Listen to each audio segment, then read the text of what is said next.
नमस्कार, मी नीलम जगताप सावळे. सर्व प्रेक्षकांना जय महाराष्ट्र. आता बातम्या पाहूयात विस्ताराने. ओबीसीला धक्का न लागता मराठा आरक्षण द्या. ओबीसी आरक्षणाला धक्का लागला तर 60% ओबीसी घराघरातून बाहेर पडेल. ओबीसी नेते बबनराव तायवाडेंचा सरकारला इशारा देण्यात आलाय.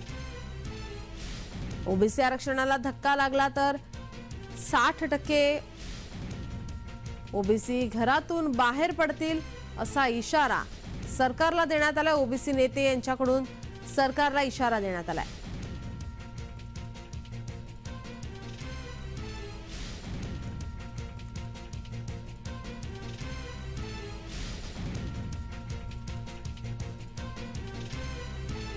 वेट्यानवादच्या भूमिकेमध्ये आहोत, परंतु त्याच वेळेस आम्ही ओबीसी समाजाच्या घराघरामध्ये जाऊन वस्तीमध्ये जाऊन ओबीसी समाजाला तयार राहण्याकरता सांगतो आहे की ज्या दिवशी आपल्या संविधानिक अधिकारावर गदा आणण्याचं काम सरकारकडून केल्या जात आहे किंवा होणार आहे, असं ज्या दिवशी आमच्या ओबीसी समाजाच्या लक्षात येईल त्या दिवशी या राज्यातील 60% ओबीसी घराघरातून बाहेर पडेल व आपल्या संविधानिक अधिकाराचं रक्षण करेल.